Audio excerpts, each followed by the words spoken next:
Ahanbamaktada Manipuri Pamel Wari YouTube channel biyeng tabiri bamiyoy singbu channel asigi maikaidagi taramna oksabaga loinana ikoknona kurumjari. Ngasi su mayamgi mafamda khudol tamnanabagi dama JAGOI SABI hairiba wari asigi mangasuba saruk mayamda puduna laksari. Wari asibu iduna thabirakpa Roshan Irom. Mayamgi marakta su wari hapningba laibiragadi aikoigi WhatsApp ta adamak jingnaba laitana kanganbirao. Ngasigi wari JAGOI SABI mangasuba tangkak mayamda khudol tamjari taminasi. Asumna angangsingna kappagi makoldu tabada novichan masa adu akiba khara fawi. Adubu atopa misingsu mayam ama tumbanina kahena su khanjaludi. Aduga haugatuna yenge haibasu khalludari. Yenguragana kari amuk thoklagadaba haina wakhal charangnaduna laiki. Adubu novicana laptakna khitang haugatuna yenglami. Adubu kanasu uramdari. Kaplamliba amadi noklamliba angangi khonjeldo tumina amuk laiki. Asumna novichan masada wakhal charangnari. Adubu numito kina ahing adumadi lelami. No ngale ayuki matamni. Mamai mamit tananabigi damak novicana ising lawat chali. Adubu yamna dinganban natribani. Kitang di mamli tauribani. No ngalamdaigi matam haibdo oiribani. Novicana ising lawba lakpada nupi amasu ising lawduna lairami. Novican kahena di khanjaludi.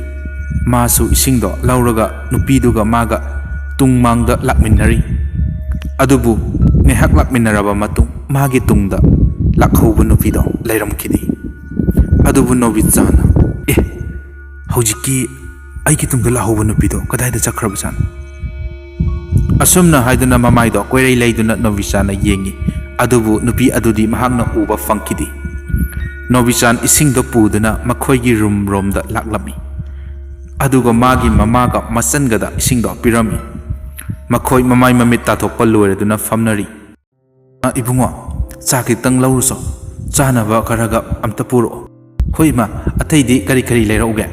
Yare aigidi nachalda hangbiyo. Chan nangi keke leirauge. Yarani yatamo. Tamona leirakpaduna adum yarani. Fare adudi. Ai amuktang leirukige ko. Asumna chaga asa athak sing kharaga leiruraga halakki. Aduga makhoi cha thakpa loiraduna. Ima ai newspaper amata leirukige. Asumna hairamlaga newspaper leiba thorakmi. Newspaper adu leiruraga halaaga paduna leiri. Ngihak leiraba matung Rosni amadi Srinivas makhoi ani Novican hoigi chak ising putuna changai. Rosni, nuhi laabo. Chango osida. Imagi kasida laisilao. Asumna makhoi ahum mamagi kada changai. Aduga wari kaya sanaraba matung makhoi ahum mapanda thoraki. Rosni, nang hakchang di khara faraba natro. Phare. Khara da nati yam farabani. Ado hospital sida laibasibu nangbu wabro. Has wadida. Kamai wadoino. Ita. Imase nimit kyani di laikini hage. Nongmanini leiragadi kumakpa yaragadaba malita. Hoine adudi phajana hek laithoklo. Yumda kuma akanda amuk laki. Ado karisu khalunuko. Noina yumda kumaktri fawbudi Rosni aikoi anina nakhoigi chana thaknaba loina nutigi thilaktoini. Phari adudi Novican Srinivas ka aigasu chatlukige ko. Asumna makhoi ani amuk nokna wari sanaduna hankirami. Mataudu ubada Novican thamoida wachaki. Adubu upaide leijadi. Leptuna adumak yengduna leihokki. Adubu Rosni di thawaiduna mangondagi thokkibatuda masada kari amata khangdrabani. Wari se khanglibadi Novican. Rosni gi mama baba Homenjit Novican amadi magi mama khaktani. Adubu thawai adudi koipai paiduna makhoibu senaribani. Asumna Rosni Srinivas makhoi ani numit khudingi chakthunba lagli. Matam khara haukri. Hojikti Novican gi mama su anaba khara fari. Doctor na mama bu discharge taunaba che pirakhi. Ibungo ima se karisu tawraroye. Arumba potchai khara di thangalukhi ganuko. Aduga hidak singdo chang naina pijaro. Adum maraina fajarahani. Hoi doctor thagachari doctor bu ima bu fanbibagi dam. He asidi akhoi gi thawni ni he nangbo. Adumna haiganu. Asumna wari sanaraba matung doctor singsu thokkirami. Tamo, hayengdi aikhoi yumda kumadoiro.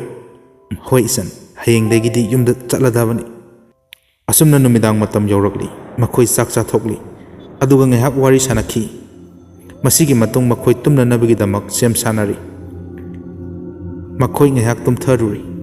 Tanja aduda khitang laptakna huina kanna kappagi makhol tarakli.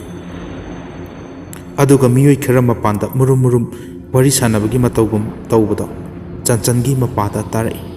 Karinone pung kayamuk tarabajano mi anabaga pukhalakpa yawbajalo irang langisibo. Asumna chanchan fuklauna hagwatuna mapalomda thorai. Mahakki mabungsu isisina tumduna lairi. Chanchanna asum karibu oirigaba haiduna berenda aduda lagli. Aduga amamba aduda mamito fakli yengi. Kanasu udi. Asum yang cellobada kitang laptakna pokpada ngairiba angang ahum mariga nupi amagana chenduna sanabada urakki. Kainone tawriba mata osibo. Karamba mamano angang singsibu athengba ahingchida thadoktuna thammibasibo. Asumna haiduna mamai laiduna halakke tawba tanja adudani. Nupi aduna mamaido satlauna non khalaktuna chanchanda munna yengaga mangonda khutombi aduna thilai. Aduda nupidugi manakta chalamba angang singduna chanchan tamna fan chongduna noktuna tanarai. Madu upada chanchan ima haina lauduna kanna mamai laiduna chelakhi. Chanchanna adumna kanna chelakuna magi mabungbu masanomduna hawdoi. Tamo si amukta hawgalo. Tamo tabro. Chan kaidorage. Tamo angang macha nupi. Chan karino gyantana amukta hayose. Nambu kaidorage. Matam aduda chanchanna warido lirami. Kari haiba nupi haiba kada yengusi lao. Asumna makhoi ani ngasagi angang singna chenduna sanaba mafam aduda laklami.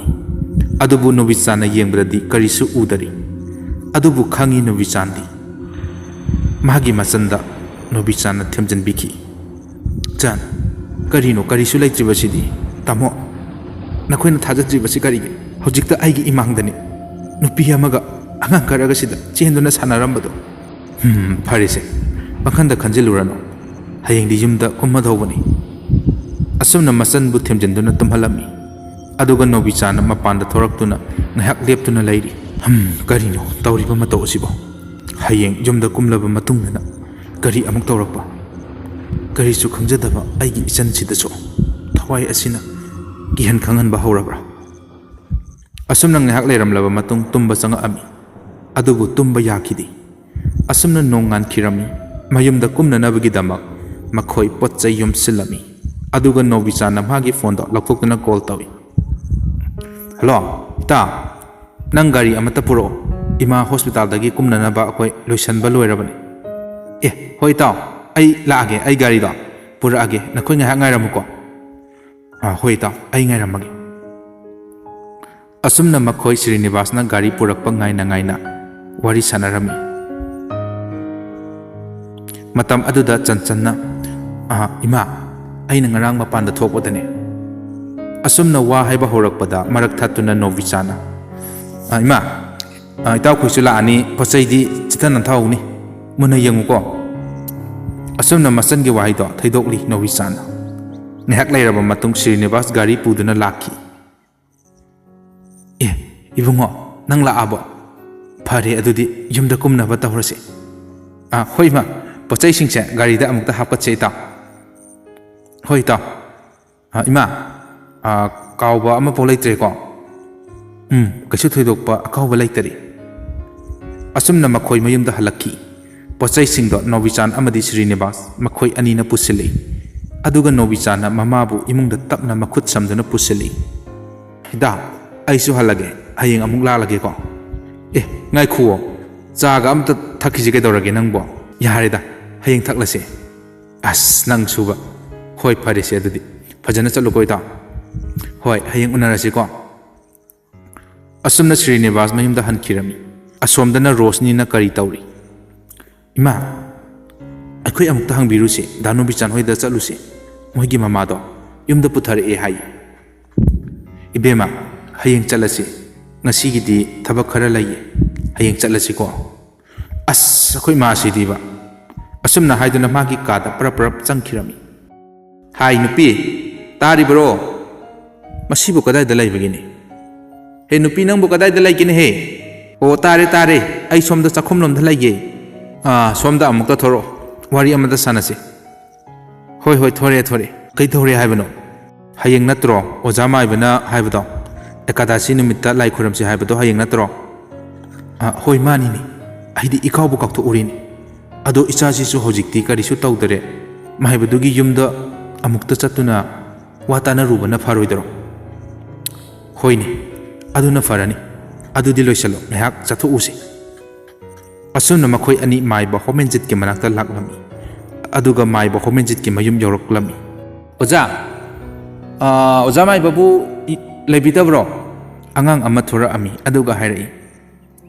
babadi pukri da irujaba sathiye mangonda ngai hakta kakhalo phamsilao ai kaurukhige asi haramaga angang do mapabu kauba sathi pukri dagi oja mai bado karakli ibhima nakhoila amira ngai hak phamuko ai pukri da satlubagi posai singche amukta thamukhige hoi oja asumna homenjet posai singdo thamuraga thorai makhoi pulap mangonda fami ibema nakhoi gise luri ni he oja karamna no amukta habiyo nahan aikoina lai khurumbado aduda thawaidu budi chatkhraban thawaiduna hairambado ai khaktani tahoba nakhoi mata tahobadi natte do oja thawaiduna kari hairamino nakhoi gidi kharabu pharini he ibungo nupa masado makhoi gidi khudong thiba khara nangadabra mali oja matau karamna no aikoina khanarambadi thawaiduna penanaba hayengse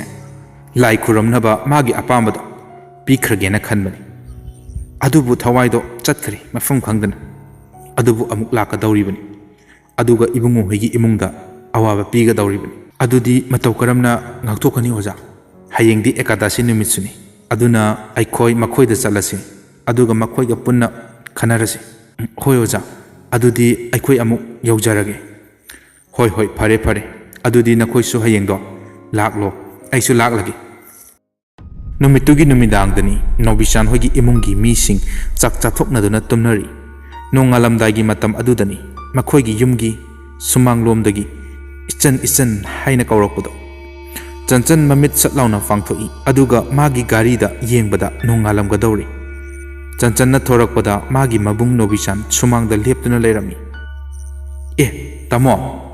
tamodi ke tauriba aduda lao chida chatlusi lao kadaidano lao asaibo walking chatlusi lao mahak mabungna hairakpa aduda hoi hairaduna makhoi ani makhoigi kongthonglomda thorei asum lakpana makhoi ani khara sangnadi lai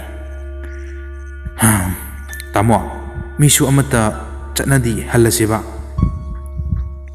asumna magi mabungda hairi adubu karisu khumaktaba aduda chanchanna magi mamaido leithoktuna yengbada mana hospital da ukhiba angang sing aduga nupi aduga mamit langthoktuna leptuna leiramki madu ubada chanchandi tarang marang masado gyan taramdari adudagidi thawai aduna chanchanbu puduna chatkhi ngasigidi matang asida jagoi sabi hairiba wari asigi mangasuba saruk mayamda kudul tambal loisanjari wari asigi makataba saruk hayingi numitta mayamda soidana kudul tamjagi ngasigidi matang asida mayamdagi kainanaba yathang nijari pinabirasi